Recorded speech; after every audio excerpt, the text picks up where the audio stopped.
Welcome back to another episode of Keoni Chats. And so, my guest today is Joe McNeil. And I'm not going to dive too in depth on the interview. And I'm trying something new when it comes to my intros and my format of how I do them. Just because I want to continue always to grow. I want to always push myself and see how I can improve on my previous taping. So I know it was a little rusty when I recorded Tori's intro, just because there was a bit of a time gap between. But even if you don't know who Joe is, or even if you don't know who my 52 other guests are, I still think checking out at least an episode, just blindly trying one, just to find out someone's story, and just to see how it could potentially relate to whatever you're going through, and how they were able to persevere through it, or how they're still trying to persevere through it. That's always my goal. And it's never been about viewership numbers. And while it is nice to see that, this episode had this number, this episode that number, my main goal since the beginning is always to get people's stories out there. So, I'm very happy to reconnect with Joe, and just because we've had a very long connected road as far as when we met each other to where we are today. So, to stay in the loop for when podcast episodes are released, you can follow the show on Instagram and Twitter under KC Media 13, and then Conlu K Media on Facebook. Yes, I do post to all three. I know Facebook's kind of a dying social media platform, but I want to keep everyone in the loop that in whatever way they can follow the show. So I do have, I did talk about the DC Animated Universe review series, the movies that fell through the cracks. I did mention that. I don't even know when, but there was one movie I was trying to find which I could not find. So keep an eye out. I'm just going to veto that last film and get those reviews out there for the ones that I missed, probably ranging from, I believe, 1997 to 2018. And I watched two more films for that were released earlier this year and wrote a review on them. And once 2021 is officially done, then that list will get posted. So it is exciting for me to work on this project again, just because, podcasting, I love it. Video, photography, those are both great mediums, but combining my love for not just DC, but just comic books and superheroes with something I'm always wanting to improve on when it comes to writing. It's just something I find a lot of enjoyment out of, as well as working on these shows. So again, follow on those social media platforms to get that notification when that blog entry is released. Also, you can go to my website, keoniconlu.com. I'll have it be a little, I guess to my right hand corner, it's going to look different from if you are watching on YouTube. It's going to be on the opposite side, like right here, I believe. Right here. There you go. And just have my website title there because, again, I'm the only one that's going to push this website out to everyone. So might as well have it be consistently shown for about an hour and a half. Yeah, why not? So check it out. Check out the website. Keep on the lookout for that blog series post. I believe it should be posted by the time this episode is released, because all I have to do is just hit post and it's done. So very excited. And so subscribe and follow on all podcast platforms and on YouTube to keep in the loop for when new episodes are released. So however you are listening to this episode, on whatever platform you prefer, or if you're watching on YouTube, I hope you enjoy my chat with Joe McNeil.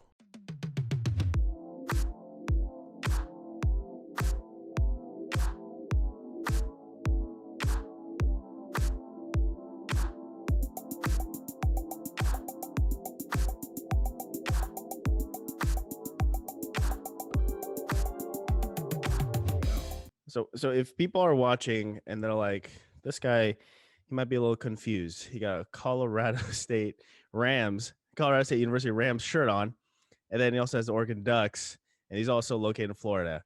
So, yeah. Joe, you're an anomaly. So where did the passion for Colorado? Okay, you went to college in Colorado, correct? Yeah, I went to Colorado State. So why there? Because I know the Oregon Ducks had an ROTC program. Yeah, so originally I just wanted to get out of Oregon. Like, Not that I didn't like consider Oregon or like didn't love the school. I didn't even go look at it because I was like, I just want to go get out of the state, get a different experience. Um, Plus, I was originally a zoology major, so Oregon didn't have it, Mm. and I just didn't see myself at Oregon State. So I was like, all right, I got to go out of state anyway. So um, was looking at CSU, loved the campus. That was really the only school I actually went and visited of the Mm. ones I applied to, um, and just absolutely loved everything about it. So I was like, all right, this is it. But um, still got love for the Ducks. It's hard because like I would wear more CSU stuff if it was easier to get. Hmm. But when, Nike's still down the street from the old house and it's like, all right, birthday, Christmas, we got you more duck stuff. It's like, all right, sweet. I'll just wear it around the house. No worries. No worries. Now, yeah, like they do play each other, same conference. I- Do you go to the games? I know because what the CSU's in Mountain West. oh, I'm thinking You're is it thinking CU. Yes. yes, Yeah. yes. That is, I do not like CU for, No. oh, they're I remember, what year was it? I think it was one year where it was CU and Washington were both in like the Pac-12 championship, and I was like, I want an earthquake to just Yeah. happen and Just stop the game, or just cancel the whole game completely. Like I don't want a winner. well, like this could also work out because you can go to a CU and Oregon game and then wear your Oregon stuff that you got for Christmas. Yeah, so I did do that. Oh, Um, I was supposed to do it more than once, but I went in 2015. That was mm, in that like sad down season. But yeah, we went to Folsom, which is where CU is, and watched Oregon win against the Buffs, which was a good night. yeah. And then that's the ROTC program. Like, something I want to ask you about because when I was looking, so I looked through people's social medias just to get an idea of how what I want to talk to you about. You're on the field doing the push-ups also. Now, what kind of experience is that like? Just everyone's looking at the field. Now you're also there getting all this attention. Yeah, so it was fun. It was a different experience. Some people were like, I wouldn't want to do that, and I completely get that. You want to be a fan, you want to be in the stands. Um, I liked kind of being part of the game atmosphere, and then Mm. also like for me, I just wanted to go watch the games. I didn't necessarily care about all the like other stuff that came with it, and like so it was for me. It was cool being almost like kind of this VIP, getting to be on the field watching. Um, and then yeah, part of that extra little bit of attraction, I guess that comes with it. Um, so yeah, so we would just do basically every time CSU would score, we would do push-ups. Mm. Um, Very reminiscent to the Ducks do with puddles. yes, exactly. And then I really like doing it as like a freshman, and so then I was like, all right, well, I want to be the one in charge of this, which isn't necessarily all that hard to do. You just have to be like, I want to be the one to take over, and they're like, cool. Oh, So really? yeah, usually there's like one or two people kind of far and above that do it the most. Hmm. And there wasn't really anyone from my class that would do the push-ups a lot, or wasn't really all that interested in it. So I was like, I want to take over for this, and they were like, okay. Yeah. It was They're like pretty easy. Uh, less stress on our hands, please take it. yeah, so it was cool. Plus, it Yeah. allowed you to kind of walk around versus just having to stand there. And some of those, Oh, okay. especially some of those night games, would get really brutal just having to stand there Yeah, uh, for the whole time. When it was like, I think it was my sophomore year, all our games started at 5 p.m. dude. Um, so there was one, I think it was like our last home game or something like that. There was like a couple games where it was like either Wyoming or San Diego, um, where it was just like, the high was like 10 degrees that day and the game's at night. And you're just like, you start trying to move after the game's over and like you can't feel your feet. You're just hitting the board trying to get off the field. It was miserable. So just being able to walk around just a little bit Yeah, yeah. was very nice. You don't feel so stiff, and then next thing you know, like when you start to do push-ups, you're just like, oh, this feels so good. I'm just gonna just keep doing that all day. And there was a couple of the games where, so obviously you have to be really good at doing push-ups if you're going to be in charge of it, which so that wasn't an issue. Would not be me. So. But there was one game. I think it was my junior year when I was actually in charge of it. Mm. we were playing UTEP and we scored 59 points. And so like I can do 59 push-ups, or I could at the time, like straight, no issue. Hmm. Um, and I remember, so I would yell down and then they would yell the number. And I yelled down at one point and I just barely heard a number. And I was like, wait, what? And because normally I would kind of look in front of me, Hmm. and I look up as I'm doing the push-ups, and everyone's struggling. They're all hurting. And I was like, oh no. It was it was brutal at that point. Yeah, like so I have a bad elbow. I think I don't know if you remember that from our time together as the wrestlers, but so I have a bad elbow dislocated in 8th grade. So I still try to do push-ups once in a while just to like, you know, test my upper body strength. And Mhm. then the bad elbow buckles, and then next thing you know, I'm like on the ground. Now, any elbow injuries that is that like a requirement? You guys have to have good elbows to be able to be in the push-up committee for CSU games. Yeah, I mean, probably. I mean, as long as you can do your push-ups. Yeah. I mean, elbow stuff, that's pretty easy. I've had some elbow issues too from jujitsu, Hmm. and that's usually pretty easy to fix. It doesn't take too much, Okay. um, depending on what the actual injury is. So from like a Yeah. trainer point, it's like, okay, you come in, you've had some elbow issues. It's like, okay, well, we can do some stuff to take some relief off of that. Yeah. Um, but then it's of course up to a doctor to be like, all right, this is the actual like diagnosis, what's actually going on. Yeah. Okay. So you did zoology. Your original intent was zoology going Yes. into college, and Yep. then you got the trainer degree. How did that transition happen? Yeah. So I started with zoology, wasn't doing ROTC at all. Um, about a week or so in, I'd already thought about ROTC and then like kind of saw ROTC guys around. And so I was like, all right, well, maybe I'll go like try this thing out. Hmm. So I started doing it, wasn't really enjoying it at first. Um, and then finally started making friends. And then they offered me a scholarship. So I was like, oh, awesome, great. Nice. Nice. It was huge relief because like all the time I was thinking like, how am I going to pay off all this debt? How am I going to Yeah. pay off all this debt? Um, so then get through freshman year zoology, sophomore year rolls around, and my first semester I was getting my butt kicked. Mm.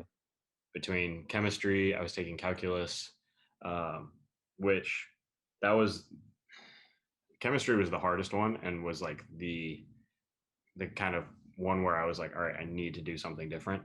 And then calculus was kicking my butt just because I didn't really necessarily have a good teacher.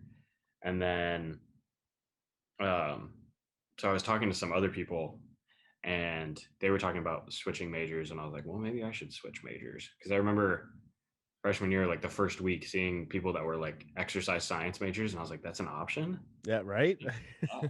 I love exercising. I could turn this into a profession. What the hell? Yeah. So I was like, so it kind of just clicked naturally, and I went and talked to a counselor about it, and a bunch of my credits already matched up because my big thing was that like ROTC was one of my big priorities, or because I knew I wanted to go active duty Hmm. when I graduated, and if I kept on my same pathway with zoology, one, I wasn't going to graduate on time, um, because none of my ROTC credits counted, so they were just extra credits, and then two.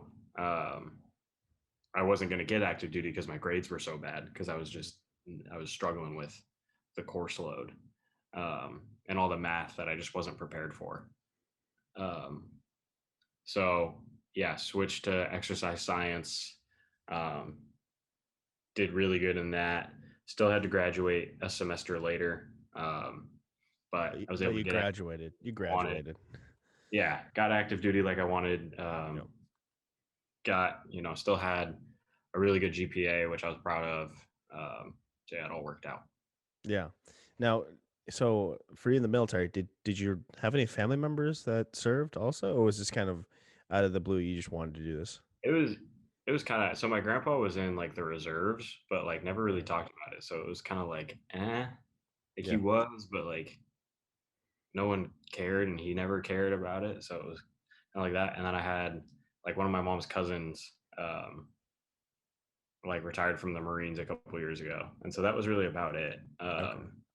Yeah, not many people in my like immediate or like distant family Yeah. were really in the military, but I just respected the idea of service. liked the idea of it and like the challenge and everything. So I was like, let's give this a try. Yeah. So your grandpa served reserves, and then everyone's kind of shrugging it off. Did that build a barrier in your head before you could officially start enlisting and start serving, Mm, or was that just more of like you kind of played it off, or just kind of just rolled it off? yeah, it was just kind of it's not that no one like cared about it. It was just kind of something that like just kind of happened, and he didn't Uh, really like. It was just like something he had to do for a little bit because this was during Vietnam era. okay. Uh, so he was just kind of like about it. He didn't really like care too much. So that's more why it was just kind of like it was something that happened and it wasn't like a big part of his life, so he didn't Gotcha. really care too much about it. So yeah, but it was. I mean, it was a little weird, I guess, coming from just outside of Portland, I guess. Not because we're like anti-military, but because there's just not really a big military presence there, Yeah. uh, compared to almost every other state where there's a base. Like almost every other state has Because some there's type one of. in Washington too, right? Like a Yeah. little bit into Washington. Yep, that's where I was stationed. So Washington has Fort Lewis, which is where I was stationed. It has McCord Air Force Base, so it's a joint base, Mhm. and then they also have um, a naval station up in near Everett. Okay. Yeah, So yeah, that's what I thought. so there's a big military presence in Washington, but like next to zero in Oregon. Okay. Now, what? How did your family react when you said like, "Hey, I'm gonna list"? Because I remember when I got those, I think draft papers, like just because when I turned 18, and I was just like, "Whoa, this." I don't think we'll get to this point, but it's just like because if I remember correctly, I think we're still in the Iraq War. I could be wrong though, but yeah, I was just like, I got the papers. And I was like, "This is a weird feeling. Yeah. Interesting." So ROTC is it's technically not enlisting. Mm, But I was like, hey, I'm gonna try this ROTC thing out. They were somewhat surprised and a little, because again, it's like there's zero military presence, mhm. uh, and like we're not like military family and whatever. So they were kind of like, okay, It was a little weird for them, but Yeah. they were supportive of it, and they just didn't want me to get like a shot or anything. Yeah. I uh, think that's usually the big thing. They're like, don't hurt yourself. Yeah. Keep So I yourself mean in peace. that was really it. Otherwise they were like, okay. And it was a big learning experience for them because like I didn't know anything. They knew nothing about the military at all. Yeah. Was your mom, I know your mom, and was she, because I know if my mom said, if I told her I was joining the military, she would just berate me with questions all day, all night. So was she curious at all? I mean, how often do Yeah. they check in on you? Yeah, of course. I definitely talked a lot more about it when I was in ROTC and you were all like hopeful about what the experience was going to be like. But then uh, since I got stationed in Washington at Fort Lewis, I would usually come home like once a month Hmm. and like I just hated it. So I would come home and I'd just be like, I don't want to talk about. Can Yeah. we talk about something else, please? I don't want to talk about work. Yeah. Now, is there anything like, because not to compare the two of like ROTC and like fraternities, but like I feel like when I hear Mhm. ROTC, I do develop some sort of like mindset or like stereotypes of like these guys are like very much wake up. I guess I was just thinking like a drill camp. So, was there any kind of like stereotypes that you knew about going into ROTC that was extinguished as soon as you got going into it? Um, no, I didn't really have any like or know of any stereotypes about it. I mean, Yeah. if anything, the stereotypes I know of more now are more like on the military side. So like Mm, they more make fun of ROTC because it's not like because you have ROTC creates officers and then enlisting creates like enlisted soldiers and then non-commissioned officers, which is very confusing. And we could talk for hours about this, but there's a whole diagram and a web how it all connects. yeah. So people will usually make fun of ROTC more because it's not the real military. They don't actually get any real experience, and then they pop out with a degree and they're expected to lead soldiers. Hmm. So I know more of that sense, but as far as um, especially being in Colorado, I guess, which is already like surprisingly, I guess to some people, it is very like military friendly, military supportive. Um, lots of agriculture and farming that happens there, stuff like that. So there wasn't necessarily any weird like, oh, those are ROTC guys. But I mean, it was a little bit of a fraternity in a sense because you do hang out with those guys all the time, and you party with those guys all the time, and That's kind of what I thought when I like put the two. It's like, fraternity is it's like a brotherhood. It's, people you eat, sleep, and do everything else with. And then ROTC, it's like more or less the same. Obviously, some things aren't going to be the same. Like, yeah, somewhat. I mean, you see them all the time from like classes and stuff like that. So yeah, you do develop that little bit of that kind of sense of brotherhood in a different way. mhm. Uh, but then, I mean, we did have people that were also in fraternities and stuff like that. So CSU wasn't really big into Greek life either. Mm. So it's tough to say compared to like Oregon or any schools in the South for sure. Um, so in a way, it's also tough. So in some ways, I can say yes. In other ways, it's like, well, I don't know Yeah. because they're so different. Yeah. And so at the bottom of my topic list, I sent you, I put babyface, which means for people watching, prior to this look you see right now of Joe with bald head and beard, it was flipped where he had, and I think like kind of a thick curly head of hair. And then Mhm. he's a young looking guy no matter what. So, what was it like trying to like not just earn the respect of people that are in the ROTC program later than you, like maybe like junior seniors, but just like try to earn the respect of like people that were, doing the push up things, for example, or just trying to have people take you seriously, even though you do back then, I guess, again, before I had the beard, you did kind of look pretty young. I mean, I didn't. You don't necessarily think anything of it because we're all the kind of the same age, I Yeah. guess. Yeah. So it wasn't necessarily like anything crazy like that where I wasn't like, oh, this guy looks younger than everyone else. So it was like, no, I look kind of similar than everyone else. But I mean, all that stuff was based off like just kind of how you performed. Okay. ROTC was definitely more like it was about effort into the program. So how much effort you gave into the program, um, and then basically just how good you were at exercise. So if you were good at exercise, everyone thought the world of you, which was funny. So as long as you could run and like I don't know, do pull-ups and push-ups and everything really fast and really good, everyone like loved you. So Yeah. that's all that really mattered. Yeah. And then I feel like there's a certain type of mindset was, just being exercise driven and also trying to balance everything else. How was that for you? Just trying to get yourself in peak physical form as well as make sure your grades. Or yeah, you said that they did dip a little bit, but they obviously climbed back up. Yeah, I mean, so I mean, it was just one of those. So because I was in ROTC, like I had a completely different, obviously, completely different experience than most people. But then in college, no matter what, you have so much free time. Mm, So my free time was just basically taken up with like studying and stuff. So for me to do really well, I just had to work really hard. It wasn't like natural to me. Um, so like the idea of going out on like a Tuesday or Wednesday just was out of my mind because um, I was going to be at the gym anyway, or like had already gone, or it was just I was studying because I had to be able to stay on top of everything to like do somewhat okay with yeah. class. Um, but yeah, other friends there was like, oh yeah, we're gonna go do whatever, and I was just like, oh, we can do that. Right. I know, like when I was at Oregon, I was just I lived a little bit off campus, and it's like maybe yeah Tuesday, Wednesday, and as you're yelling and party going, I'm like, guys, trying to study, keep Yeah, it down.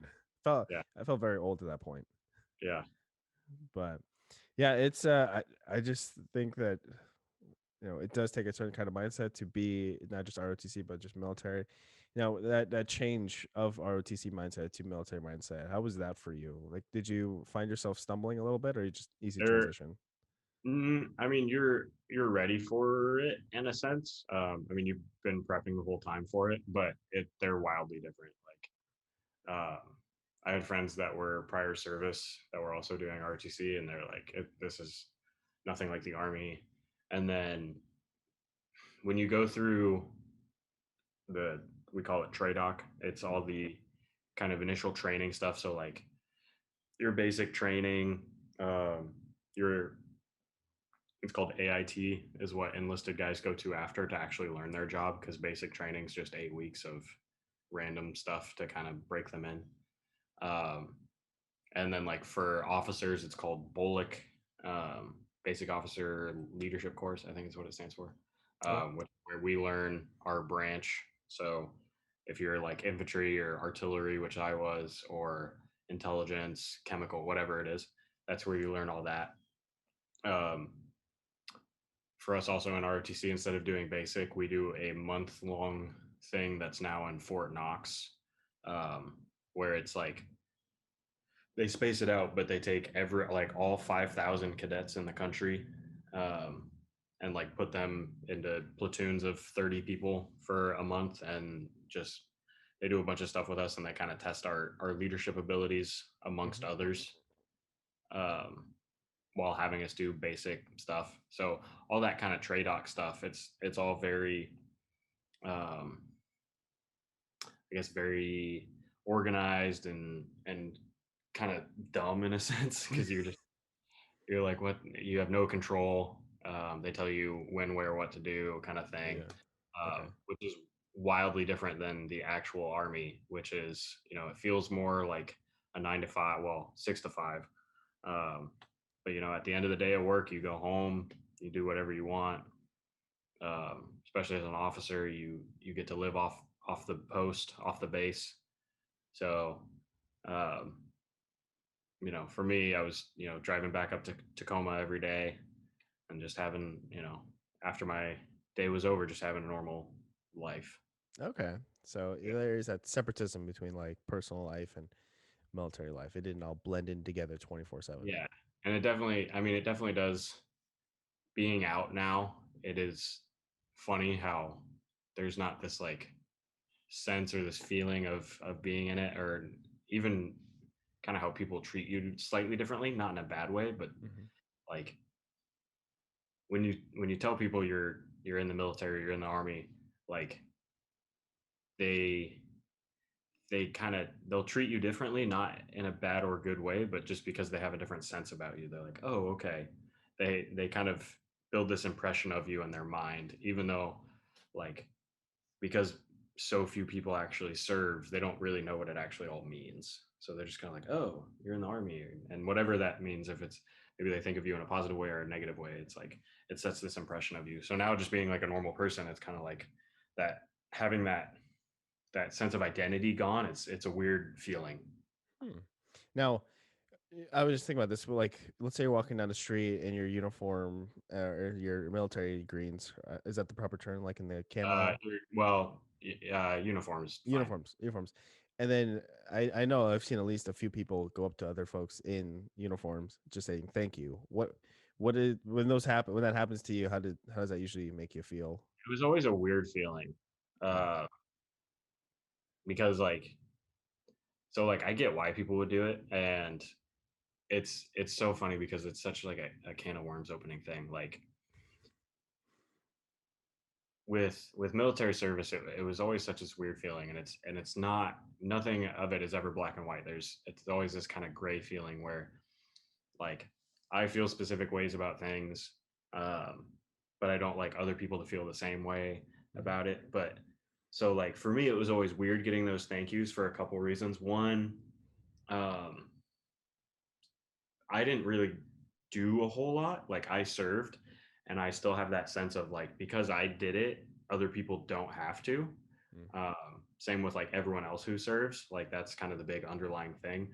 But for the most part, we would go train, once every couple months, but like I didn't really do anything crazy in terms of like my life was never felt like it was on the line. Uh, I didn't have a chance to deploy even though I wanted to. Um, so like when I get those kind of things, it's just kind of like, all right, well, you're thanking me, and in a sense, I don't think you understand what you're thanking me for, because you think maybe I'm some kind of hero, or did a lot more than I actually did. For the most part, I showed up, I went to work. Um, I was ready to give my life if I had to, but like that never came up and I never really had to think about it. Hey, if you're enjoying this episode with Joe McNeil, check out my other show, Conlu's Con Conversations. Tres C, available on all audio podcast platforms, audio only, no video, where my brother and I, Jack Conlu, talk about various topics that we are interested in. So we're by no means are we professionals, or by no means are we analysts in these fields, but we're just fans of whatever we talk about. So it's just a quick 30-minute show, so just something just to do on your lunch break or whatnot. So check it out on audio podcast platforms, so Spotify, Apple Podcasts, Google Podcasts, under Conlu's Con Conversations, and released about every other Tuesday. We'll see. So that's usually about our release schedule cycle. So now, without further ado, please enjoy the rest of my chat with Joe McNeil. And then the other part too that I think a lot of, well, I don't want to say a lot of, but some military members, including myself, feel is that when you kind of have this kind of feeling of like, oh, you have to thank people for their service, it almost comes across as kind of disingenuous. Not that they don't mean it, but that like it's just this base level thing, and that's all you have to do. That's really all there has to be, is just like, okay, I said my thank you. Where like really, if people really cared and wanted to help, there's so many different ways you can help people that actually need it, that served, that are either, they're homeless now, whether, because of themselves or other things, or, people that, actually, in my opinion, really, really deserve the thank you, is the ones that either that that went overseas and, got hurt or lost friends, stuff like that. Yeah. So in a sense, it's tough because they mean it out of the best place in their heart, but at the same time it's tough because it's like, all right, that's really it. Like sometimes I would just rather be like, oh, okay, cool, you served, like, thanks. Yeah, it just feels like a checklist item. You're like, okay, you see Exactly. someone Like, there, you're like, well, did that. Moving yeah, on to the next I one. did my civic duty. Like I'm good now. Like I didn't care that much about like being thanked. To me, it was just my job. Yeah, and to some degree, feel like obviously news plays a big part in like why people are appreciative of what you and the military folks do, and then also, I feel like the movies also does play up a whole lot. Oh, 100%. Yeah. Yeah. It's so tough trying to explain to people because they like, I had no idea what, like when I was even in an ROTC, I had no idea what the daily life of the military was going to be like, of my day to day. And it was wildly different than I thought. Like even then I thought most everyone lived on the base. Like it was like, oh, I get to kind of choose where I live off base. Like, oh, cool. Yeah. Uh, and that's when I was like a sophomore or junior or something. I don't, because it was like, I don't know what this happens. So I think there's a lot of people like the majority of Americans are like that. They have no idea what any of the experience is like, and there's nothing wrong with that. But so yeah, it's weird when people kind of have these assumptions, or um, they think the majority of the military is these ass kickers, these SEALs and these Green Berets and these Rangers and stuff, and it's like, you guys don't even really know what they do. like and that's such a small fraction Yeah. of um of the military in general. And then when you like kind of peel back the onion on what those guys can do now, of course, like they all earn their spots and everything, but it's like there's so much more to it than, whatever you think from seeing commercials or reading books written by these guys, or seeing the movies or whatever. Like there's so much more going on, and et cetera, et cetera. Yeah, I feel like when it comes to like those, movies based on true stories, it's true, but then it gets filtered like 500 times until it actually reaches the viewer screen. And at that point, it's like the guy who actually like told the story is just like, this is not Yeah. what happened. Well, and like, yeah, and who knows for the most part what, Yeah. yeah, exactly. Like who knows what really happened with some of these, and some of them were all played up. Like um I was just watching someone. It was just like this um, thing about it today, where it's like it was a TikTok this morning about people talking about government with like the vaccines, like Hmm. tracking us and stuff like that. And it's like this guy was like, "I was in Afghanistan. None of our stuff ever worked. We never knew where anyone was. And this is supposed to be government equipment. We have like the largest military budget in the entire world by like 9 times." And we had all these equipment, all these like pieces of communications equipment, and we never knew where things were. Yeah. Um, and you think that suddenly we have stuff that can fit in your arm that'll tell us, like, I don't know. It's like, guys, come on now. We're not there yet. That's like a 2034 or something like that. Yeah, like my days were mostly worried about PowerPoint presentations that some random higher up asked for, Mm. uh, and So just that trying. sounds like the normal day job, you know? It really was like, besides the fact that it was like, all right, I had to wear a uniform with like the flag on it, Mm. um, and I had to wake up really stupid early to go on like a morning run nearly every day. Um, and as a personal trainer, like very frustrating most of the time, like at some of the things we had to do exercise wise. Uh, so yeah, and then just yeah, the daily frustrations of having like six bosses all wanting something that was really menial and meaningless, and you're just like, oh my god, this is depressing. Yeah. Now, when you're not on the clock, you're at home away from base, like how hard are you trying to fight off to like, put your mind towards military? So like let's say there's a military movie on TV, do you switch it or you just kind of tune in or games Um, also or just you just like you're okay with kind of intertwining the two? no, yeah, I mean, that's actually kind of a good point. Like, I would avoid military books Hmm. because, and I'm kind of way that way in general. Um, Not a fan of like, books or no, no, no, no, no. I'm just saying, um, when it's like when I have to do something, it's like my job. It's like the last thing I want to do is more of it, Hmm. um, which I have to like work on. So like when I was, in the army, I was like trying to read a bunch of stuff on exercise and stuff like that because it was like more of a hobby and it wasn't my job. Versus like now, it's like, all right, now I have to force myself to try and find research on exercise and stuff like that. But yeah, no, I never liked reading about like military or leadership books or anything like that. But yeah, if it was stuff like Band of Brothers, still like one of the greatest shows of all time. If that was on, it was like, all right, I'm watching Band of Brothers for the Yeah, next hours. right.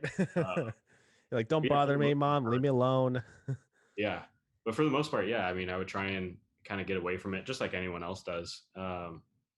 Just have something that you can, take your mind off of, whether it was like some random video game or for me, you put it on the topic sheet, but it was, I'd watch a lot of wrestling to kind of um, get my mind kind of out of it. It was kind of like my escape, if you will. Yeah, Just anything to, kind of escape that, like, oh my gosh, I hated work today, yeah.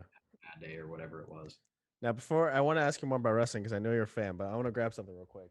Okay.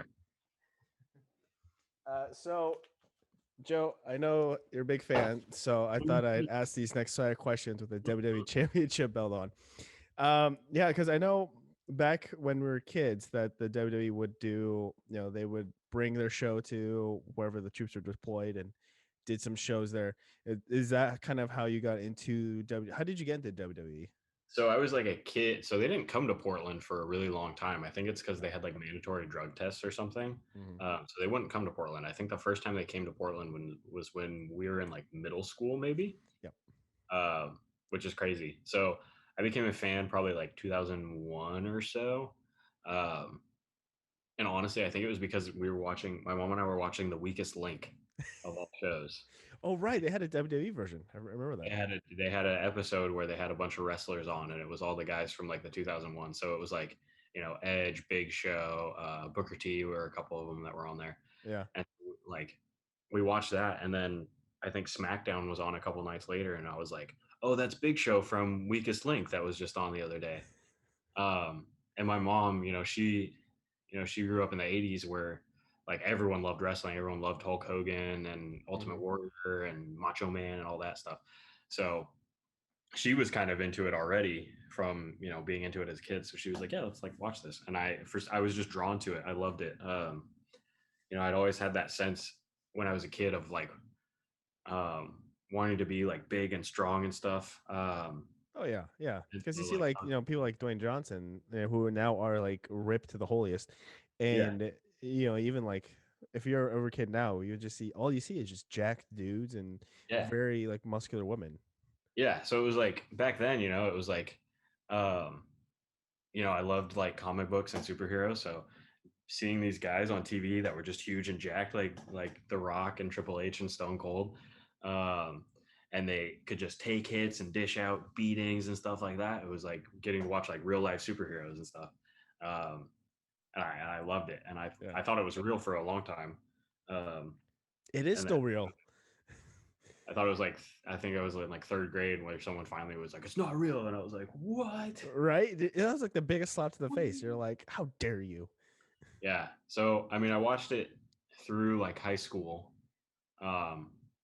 Well, kind of petered out towards like the end of high school. Hmm. And didn't really watch it much in college and kind of almost like made fun of it. But then like after college, I found this like new kind of respect for it as like, it's this performance art.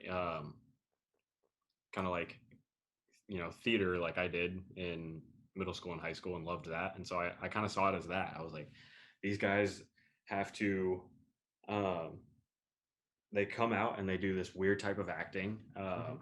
and they're very good at it because they would get it's really obvious when they get actual like movie actors on the shows and they Oh have to yeah, try and do it and they can't do it. It's this weird different type of performance acting, um, and they're extremely athletic. Like some of the moves these guys are pulling off, you're like, oh my gosh. And on top of that, they have to make it look real while being completely safe. um, and when you watch bad wrestling, it's like, wow, this is awful. So yeah. like, really good stuff, where you're especially when it's really good and you're like, is this real? Is this like, I know it's not real, but like, is this part Like, real? Did is he he actually just hurt himself? is he dead? Yeah, So you ask yourself that a couple times. You're like, is this person still breathing? yeah. What's going on here? Uh, or even some of the things they'll say, you're like, that was really personal what they just said. Like, did they just like actually get mad at because they said something like really personal, like that was Hmm. is real in real life? Like, um, so it's kind of I became a fan again around like 2016, like really started watching it again as Hmm. soon as I got into the army, because of this kind of newfound appreciation for the art of what they do and how they're able to do it. Yeah, and then you have also, I can't remember the date, but I remember seeing on your Instagram that you saw Hulk Hogan at an airport. Do Oh you yeah. remember that day? How much did you So kind of contain that fanboy? it was weird. I remember that it's actually hilarious you brought that up. I came back from Ukraine actually. That was an ROTC trip I took with a bunch of other cadets from different schools around the nation. Um, ROTC has this thing called CULP, um, Cultural Understanding Learning or Language Program, one of Hmm. those two. And they send cadets to different countries and they have different missions for them. So we went to Ukraine and we were teaching English at their version of West Point, which was a really cool opportunity. And so we were there for 3 weeks. And um, so towards at the very tail end of it, me and another guy got super sick, like the worst cold I've ever had. Like ear was plugged up, couldn't hear out of one of my ears. Ooh. It's like just an awful long. It's like a day long trip to come back, um, and it took like originally we weren't like we had our flight set and then the night before they're like, hey, we're not flying out tomorrow, like they screwed up and we were supposed to fly out today and we were just like, what? Ooh. Then we got it on another flight. We ended up so we left Ukraine 9 a.m. local time and then got back to like I think we flew into like Newark at like 8 or like 7 or 8 or something, like kind of late at night, Yeah. and got into Louisville at like 11 p.m. And then we had to drive like 45 minutes back to the base. They had to get us our barracks where we were going to stay, so we had to like load all our stuff up. And then it was Jeez. like, all right, see you guys at like 5:30 tomorrow. We're just like, God. and so then it was where they were trying to get us out. So it was like that was on a Wednesday or a Thursday that we flew back in or something, and the base would shut down on Saturday. So it was like, okay, so we have to out process if we want to go home. If I want to go back to Colorado and all my other friends want to go to all their other places and we want to be done with this, we have to be done with everything by Friday, by like closing time. So we're just like rushing to try and get everything done. And so we're just sitting there through these like debriefings and meetings, talking to all these people about our experience and stuff and having to do all this out processing, whatever. And we're just dead, Mhm. just absolutely dead. So, and then that morning that we all flew out, we all just like left at the same time. I ended up like calling and was able to get an earlier flight, thankfully. Instead of just like leaving at like the night or whatever, we all just like left at like 6 a.m. So again, like we had like 3 early mornings after like barely getting any sleep. I think I got maybe in those 3 days, maybe got like 8 hours or 10 hours of sleep. Uh, Damn. and so then it was funny. So that exact moment, I was the last person to have their flight. So I was like chilling with my other two friends, and then they got on their plane, and then I was just like, all right, I'm gonna go over to my gate right now, and I have my headphones on, and I'm like just kind of head down. I was like looking at my phone or something, and one of those little cart drives up, Mhm. and um, I hear this guy was like saying thank you to something, and I walk past this dude, and right as I walk past him, he's like, "Oh, no problem, brother," and I was like, "Oh, voice." I just like turned around and I was like, "Oh my god, it's Hulk Hogan!" Like that's so crazy. Um, and so I was like, "Oh shit!" Like I didn't say anything to him because I didn't want to bother him. Yeah. Uh, and this was back in his days when he was still in TNA Impact. He wasn't with Okay. at this point, Yeah. uh, so that's why he was in Louisville.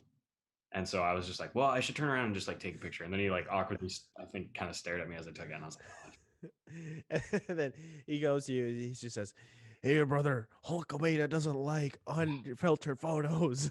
yeah." It was scary. He's gonna cut a promo on me. Right? And then like he's very hard to miss. I mean, Bleach at Oh, that time, yeah, a huge he's A yeah, he's like 6'7". He's a big guy. and bleach blonde mustache and hair. So it's like Yeah. Oh, and cannot miss him. he still had the full get up. He didn't try and blend in at all. He just had the sunglasses. Like he was hulked out. So I was like, oh my gosh, he towered over everyone. Though I was like, it's impossible to miss this man.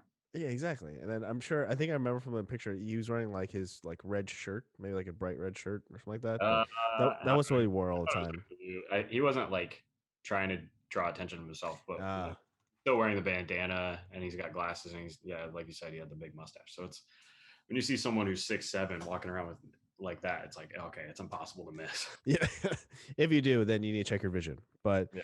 what? Okay, so you were also at the Performance Center, which is also located in Florida. Now what was that about? Because I think I saw you with a shirt, you have a group photo. Again, I didn't write down the date because. Oh yeah. So I've been to the PC a couple times. So the first time was in 2019. Mm, There's so Triple H, his trainer, his name is Joe DeFranco. He's a very famous strength coach, personal trainer. He and another guy, um, Jim Smith, Smitty Diesel, they have their own kind of certification course seminar that they do, and it's called CPPS. And so um, through because I was like a wrestling fan, I got turned on to like Joe DeFranco and was like listening to his podcast and realized that he had his own like certification kind of thing. And then they were going to be in Seattle, so um, I was like, well, this is a great opportunity to network and learn a bunch before I get out of the army. mhm. Uh, so I went and did that in March of 2019. And a cool thing they did was they were like, all right, once you're certified with our like level 1 course, you can come to any future courses for free.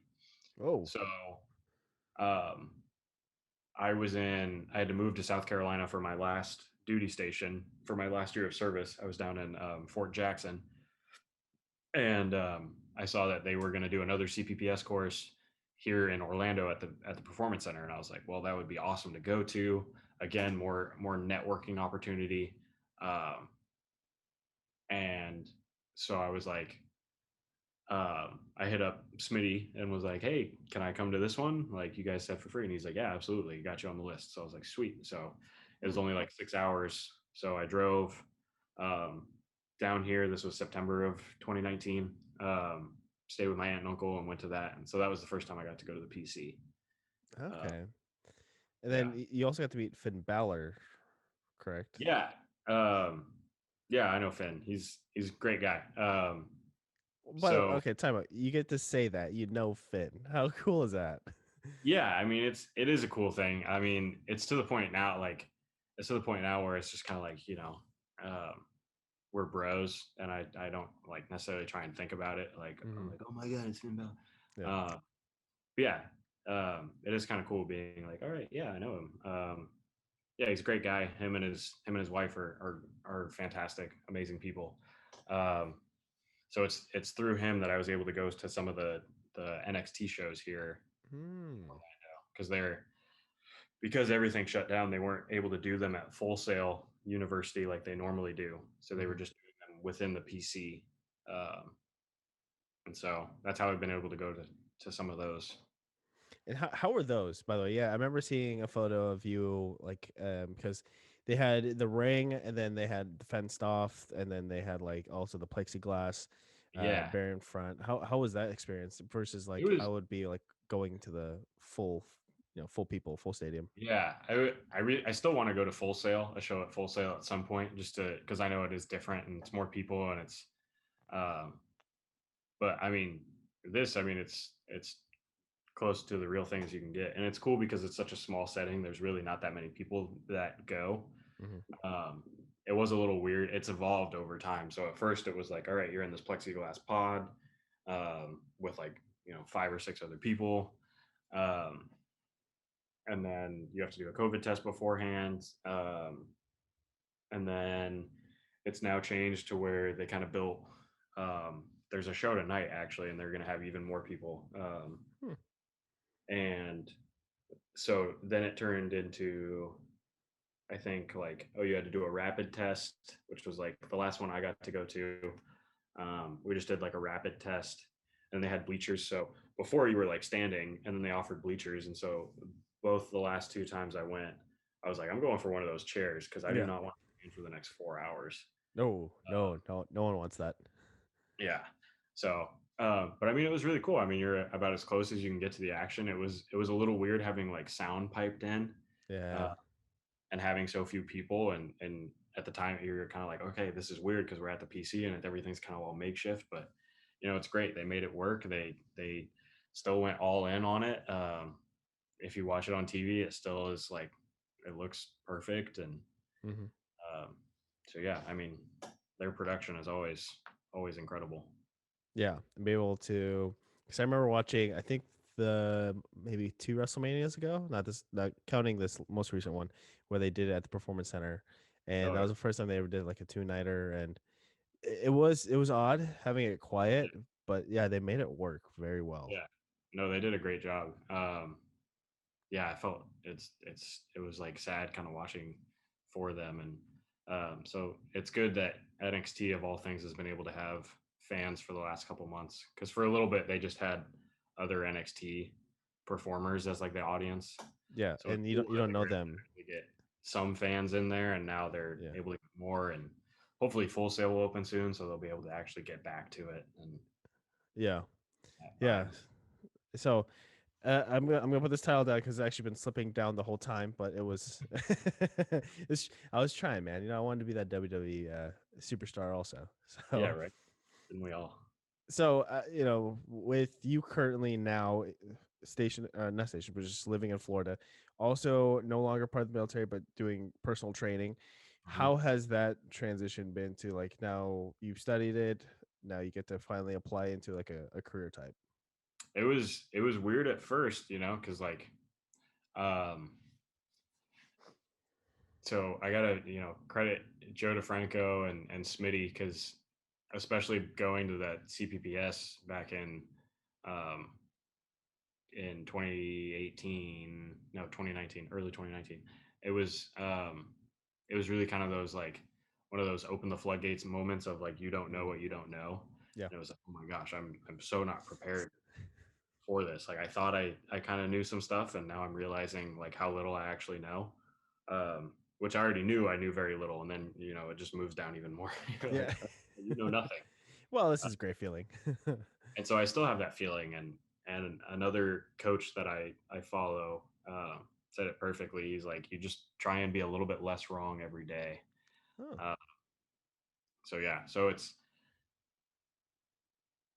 in some ways it's improved a lot, and then in other ways it's like, all right, I'm still having to learn a bunch. And so when I first got down here, um, in some ways I was prepared for some of the coaching that I did. I was working at one point for 3 gyms at the same time. Um, wow. and now, How'd you make that happen? yeah, it was rough, right? Um, so at first I was working for a CrossFit place, just to try and get some type of income, Mm. which loved the people, but it wasn't for me. And that was kind of the easiest to coach because it's just kind of like, all right, I'm going to show you how to do it. Um, and then you guys just, and I'm going to tell you, I'm going to try and hold you guys back a little bit, and then I'm just going to kind of send you off and kind of watch. Mm. So in some ways it's that frustration with CrossFit that like it's very easy to coach in the sense that like you could probably just not do anything and everyone would be like, okay, cool. Yeah. uh, and then so I would do that. I would go to the other gym that I'm at currently for a couple hours almost every day. um, and so where I'm at currently, it's all for the most part like one-on-one personal training. We do like groups, but everyone's got their own program. It's all kind of individualized. And it's wildly different. You have your they have different goals, different intentions with what they're doing and everything, and so it's much more personable. And the clientele are different. They're all mostly professionals and stuff, so Mm. you're kind of this, um, almost like an extra therapy kind of source, Hmm. uh, which was similar in the sense to CrossFit because it's similar population, but with the CrossFit guys, it's just kind of like go. Yeah. uh, And I feel like with CrossFit also, it's like they are, people like myself that have some physical background or some athletic background, but don't know the motions and just kind of say, oh, okay, so that's how we do it. And then when we start going, it's just like, and I hurt myself. I think yeah, that the possibility of getting hurt in CrossFit is kind of high yeah, it's a little bit in the higher. beginning. Absolutely. And so that's what, kind of my job that I really tried to take on was trying to mitigate that risk as much as I could, because um, reduce the risk of injury as much as you can, because there are people that I was just like, okay, this I would look at the workouts and be frustrated every day because I was like, half the people that I'm going to work with have no business doing any of this stuff. So then I have to sit there and think like, all right, how am I going to modify this? Yeah. Um, and then yeah, so the other gym I was working at for a little bit was, it was all sports performance, but it was mostly kids, like high schoolers, Mm.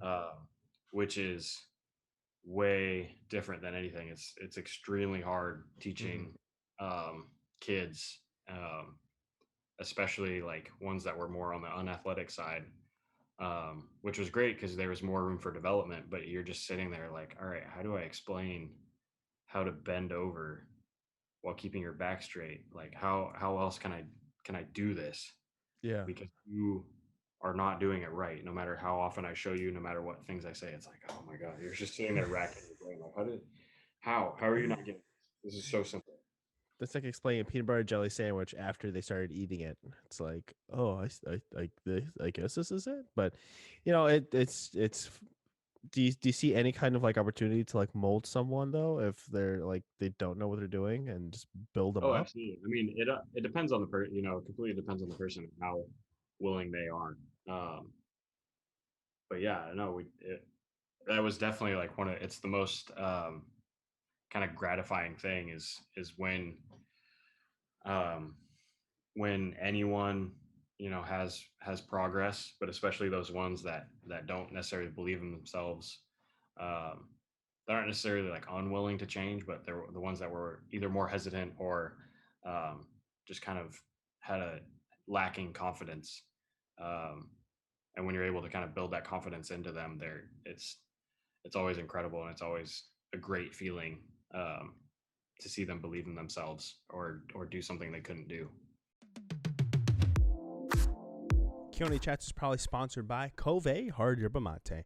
Josh McNeil is a good friend and former guest of the show, and after he came on and talked about the origins of Cove, I was curious just what yerba mate tasted like. So I have seen those yellow cans at all grocery stores as just say yerba mate, and so once I got a baseline understanding of what to expect when it comes to yerba mate, I thought, okay, so what does it taste like with alcohol in it?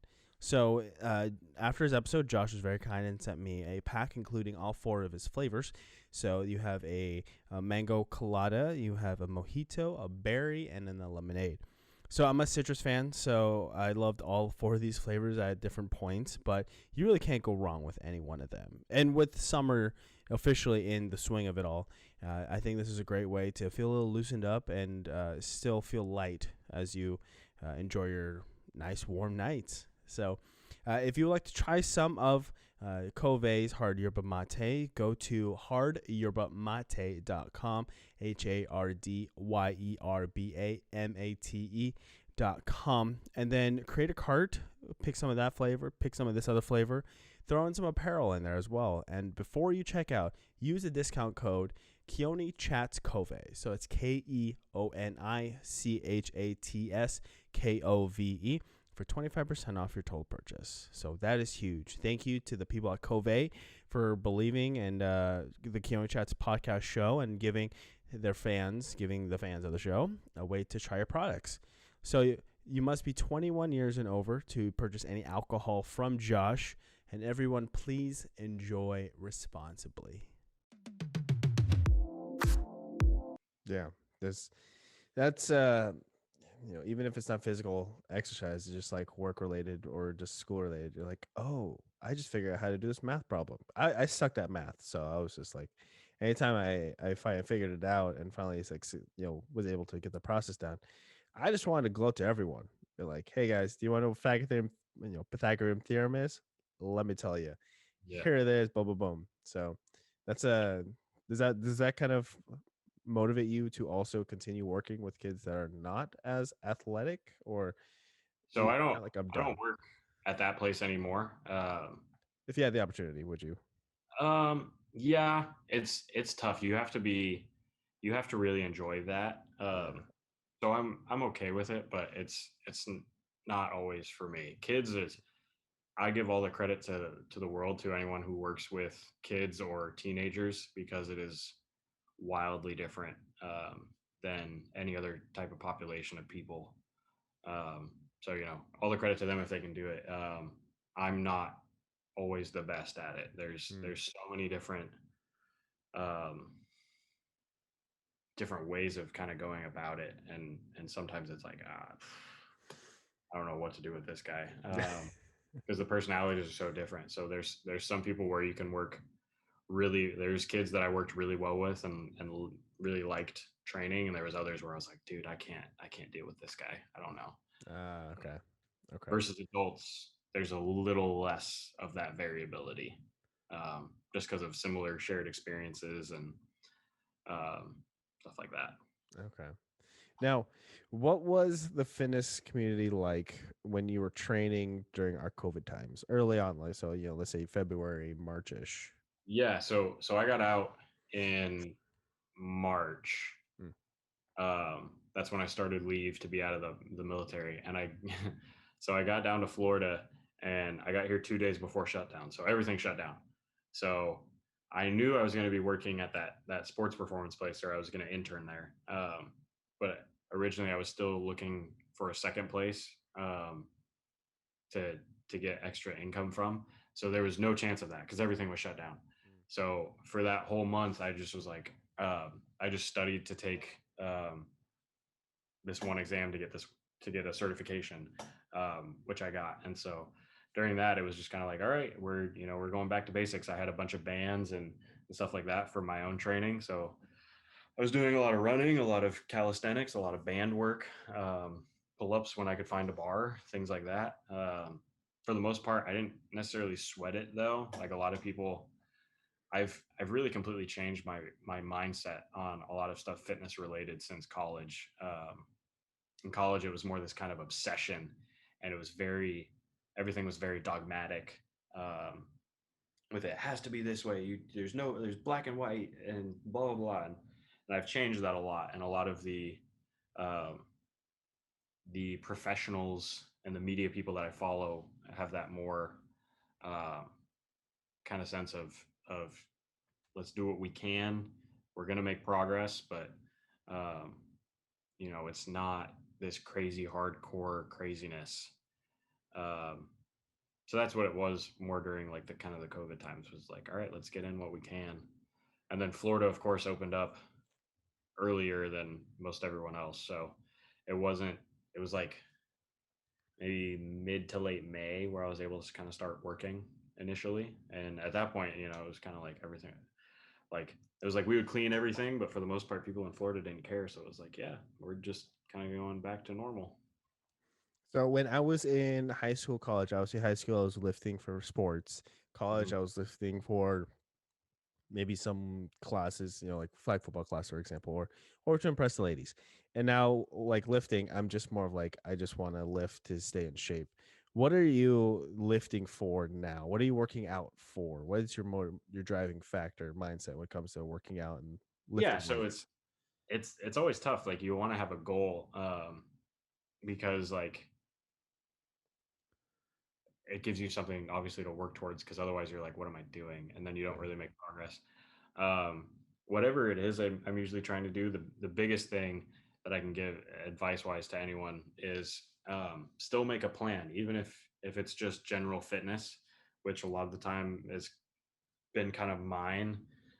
Especially the last year or so, it's just kind of the general fitness. It's like, all right, well, what am I working towards? All right, how do I best kind of get towards those goals in a trackable way? So I'm still making sure I'm making progress. Mm. So for the last year, some of my goals have just been trying to get as strong as I can, within a certain, I guess, well, to a certain extent, because I don't necessarily care about powerlifting. So I'm not trying to necessarily deadlift or squat as much as I can, but kind of total body stuff in a Yeah. sense of what I like. So um, the last year was more, all right, let's see how strong I can get. So, um, my squat and my deadlift went up. Um, Other times I've had goals of, I want to run. So for a while, a just personal goal of mine was to hit the 1,000 pound club, which is 1,000 pounds in squat, bench, dead, and then do a marathon in the same week. Oh. Oh. Um, and after doing two marathons, I'm like, I don't want to do a marathon anymore. They're awful to train for, and I don't run nearly as much. So now it's changed to 1,000 pound club and then half marathon in the same week. Ah, okay. And this year was the first year where I finally was able to hit the 1,000 pound club, just because I'm smaller in stature, which is why it's the first time it's really ever happened. It just works so well for us, just the Yes. not so much, not so long arms. It's just like we don't have that far to push the bar in a bench press, for example. Well, so that's always funny because people bring that up, but like it really doesn't matter that much because the people with the biggest numbers in the world for those things are also really large themselves. Oh, that's Like true. everyone talks about that, like, oh, when I deadlift, I have to bring the bar so far up. I'm like, well, have Thor Bjornsson deadlifted like 1,100 pounds and he's 6'9". So like that argument is kind of invalid because he's Yeah. able to get so much bigger than you or I would. So it doesn't really matter in that kind of sense. Like, is it easier for me to squat than a pro basketball player? Absolutely. Yeah. But if we're just talking raw numbers, like there's no way I'm ever going to touch like the strongest guys in the world on squat who are also like near twice my size.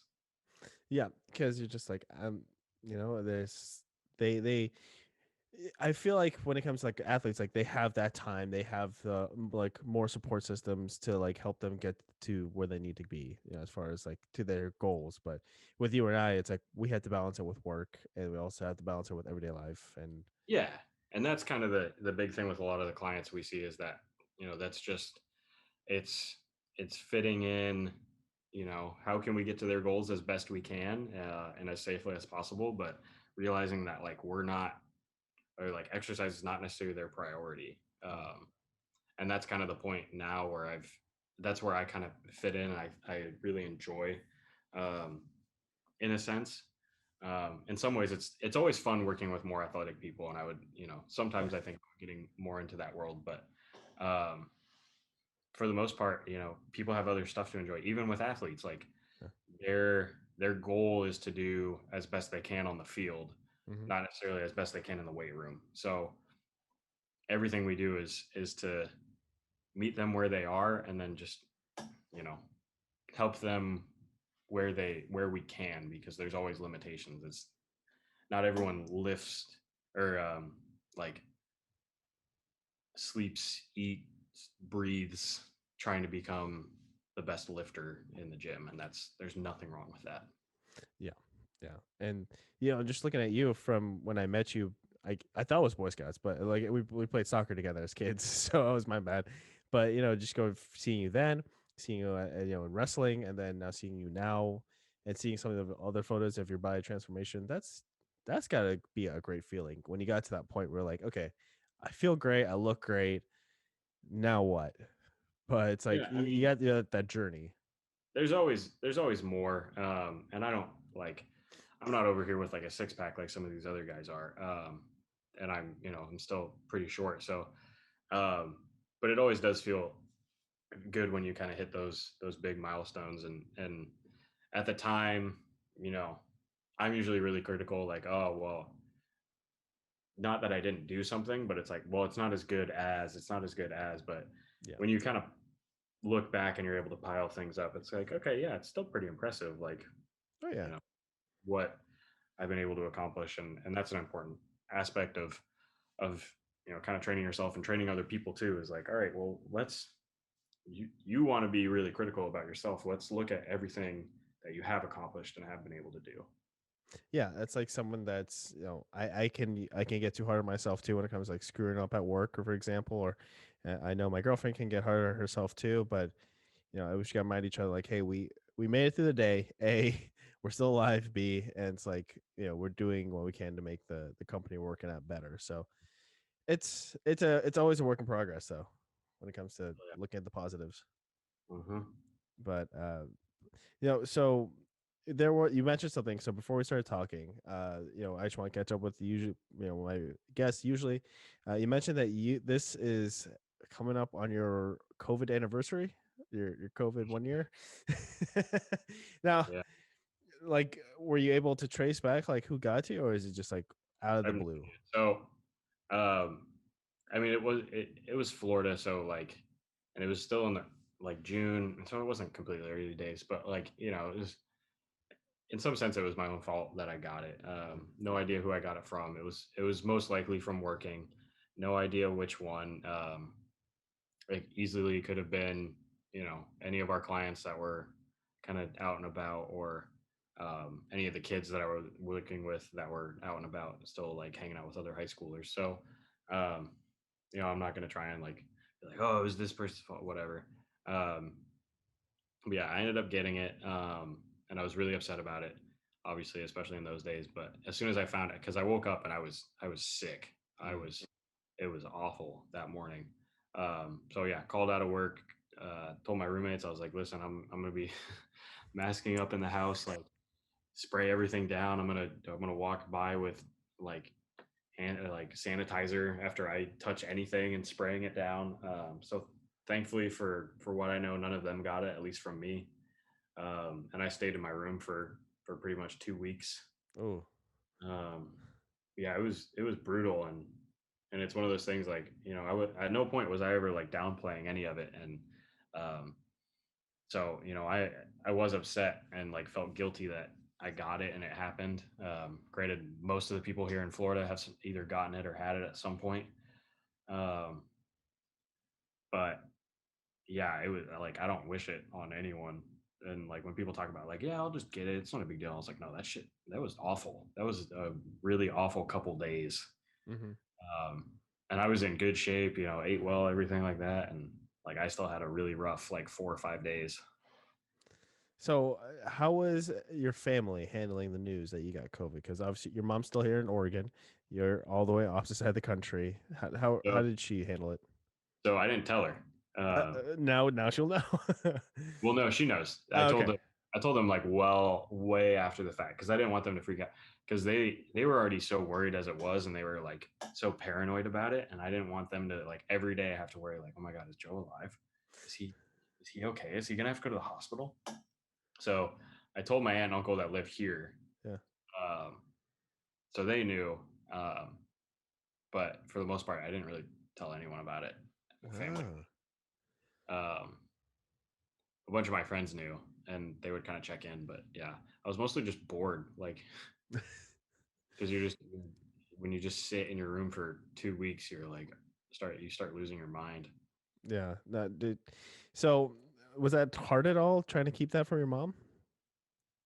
Um, I should say yes, but it wasn't. I mean, I was like, all right, I'm like, I didn't really have any issue like not telling. I was like, it's better for them if they don't know. He was Okay. mad after the fact, but I was like, I'm fine now. Yeah. Yeah. You're still talking to me. Yep, it's all good. It's all done. Because you had to wait like what, like maybe a week or two after you are officially clear of COVID to get your vaccine, or was it a month? To get the vaccine. Well, the vaccine I just got like a couple months ago, and Oh, okay. um, so yeah. Well, it was. I mean, it took.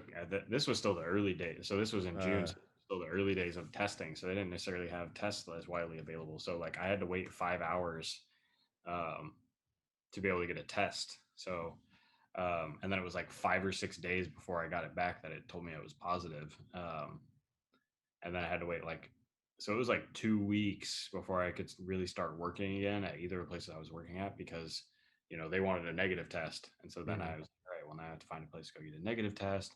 I have to wait another couple days for those results to come back. So this was still in the very early days where we were really unsure about everything, and this was kind of the height of not the real height of panic, but like oh things are getting pretty bad, and I mean they kept going bad, but um, yeah, it was like, oh, Yeah, but vaccination, you're on the mends. You're doing much better. Florida's still a questionable spot. So when you, because I know I talked with, I don't know if you remember Jake Island. I don't know. Yeah, so he is in Idaho, I believe, and he is helping out with the COVID vaccine dispersals. So did they ever approach you, knowing that you're a vet in the area, to jump in and help out? no, because I'm not in the reserves or anything. Mm. Um, so I mean, I get hit up by the reserves all the time, like, hey, do you want to be an officer in the reserves? And I'm like, no. But I'm good. as far as that kind of stuff, no, that's all. That would be all like National Guard Gotcha. and reserves guys kind of doing that, and I'm not in that right now. I'm just in the it's called the Ready Reserve. So Okay. basically, if World War III pops off at any point, like I might get called back up to active duty. Okay. So I'm waiting it out for another 3 years before I can be officially free from everything. Mm. Yeah. Well, man, I'll get that clock started for you. Just have something going on over here in the corner. I'll figure out Yeah. how to do that later. But Joe, this was a fantastic catching up with you. But before I let you continue on with your Sunday, I do ask a couple hypothetical questions from this packet of 170.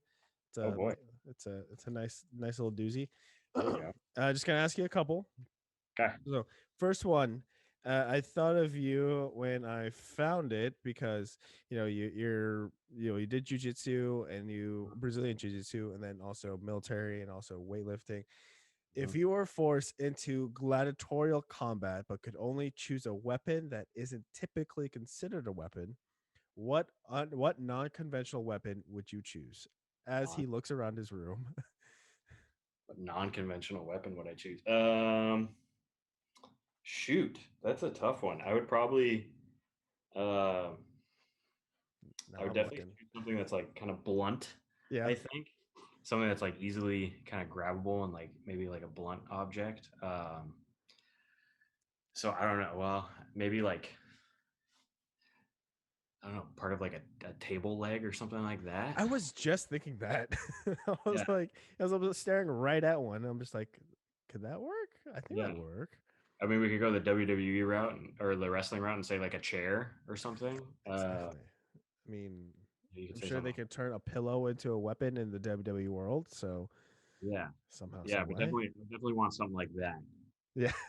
Most projectiles, or yeah, I don't know too many things that would be like sharp. Nothing's coming to mind immediately. That's like maybe like a Oh, there you go. mirror, and just start throwing pieces or something like that. Like Bullseye and Daredevil. Just start Yeah, something tossing. like that. There you go. So I'm staring right at my tripod, holding my second camera. I was like, I could use that. I also thought randomly just now of Anchorman when he was fighting Veronica Corningstone in the newsroom, and she grabs like the antenna Yeah, of an old TV and starts whipping him in the back. I was like, yeah. I could do that with I, this li- tripod. well, I have my jump rope too, and so I would think like maybe like a belt or a jump rope could be good if you wanted to like Yeah, strangle someone. That's yeah. what jujitsu comes into mind. Oh, jujitsu. It's always going to be handy for But if something. there's a lot of people, you got to keep them at range. So definitely something blunt. Yeah. Oh, 100%. So this next one's like with all your exercising, I figured you do eat fairly healthy once in a while. Somewhat So if you were head of product development at a fast food chain, what food abomination would you create? food abomination. Like what? Yeah. Mm, I have a pretty big sweet tooth, so I'd probably say some kind of crazy sweets or something like that. Like, um, I don't know, maybe like oh, maybe something warm, like some crazy kind of like Oreo brownie cookie. I love making those. If I'm making something, I'll do like a Oreo brownie cookie thing. Yeah. So maybe something like that. Something stupid that's like no one should probably ever eat in their life.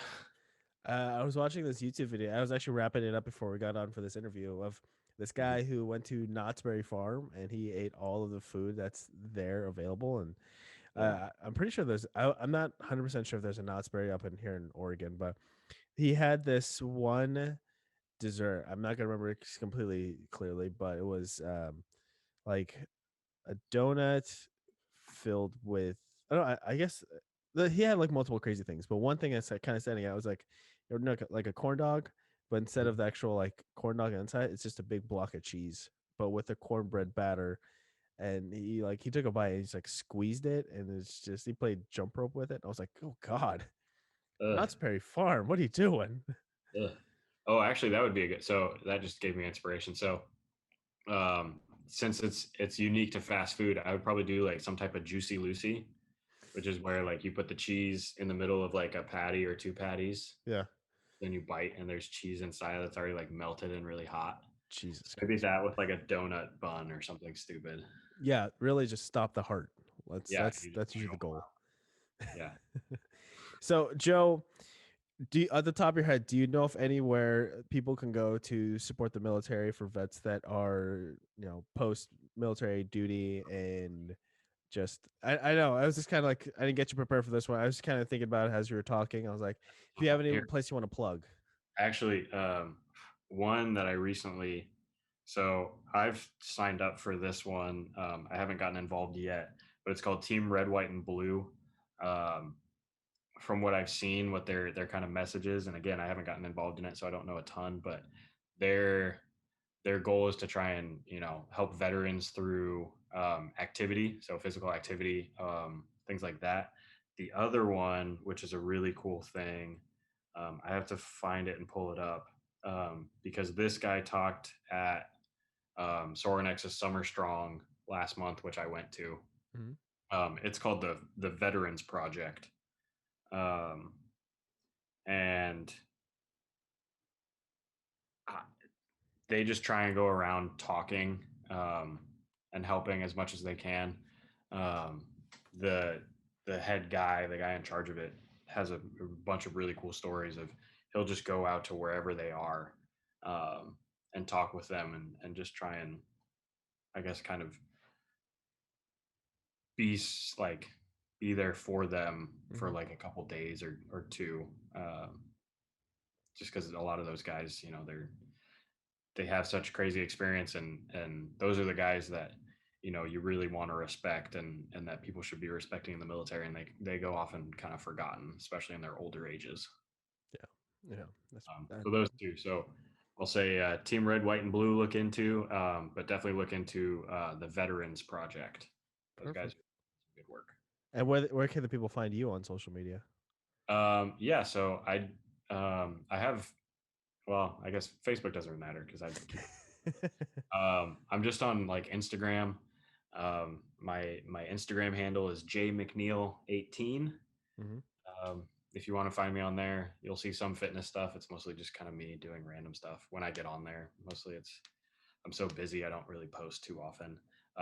If you want to follow our gym that I work at, it's called Max Results. I think the handle is either Max Results or Max Results PFT. I'll Um, I'll do a little lower third, little caption right there for people that are watching to go check it out. But yeah, yeah, I'll also do it in the description for your episode. yeah. So usually you'll see me on that Instagram, and there's kind of a couple of us that help run that one. But yeah, that's Max Results PFT if you want to find there. My personal one is jmcneil18. Thank you so much for sticking around until the end of the episode. If you like what you heard or watch and would like more episodes from Keoni Chats, the show can be found on all podcast platforms and YouTube under Keoni Chats. If you want to keep in the loop on other creative content releases, you can follow KC Media on Instagram and Twitter under KC Media 13. And then on Facebook, it'll be under Conlu K Media. So if you'd like to be a guest, email me at kcmedia13@yahoo.com. Tell me your story. I'd love to get you on the show. So until the next episode, everyone, please take care.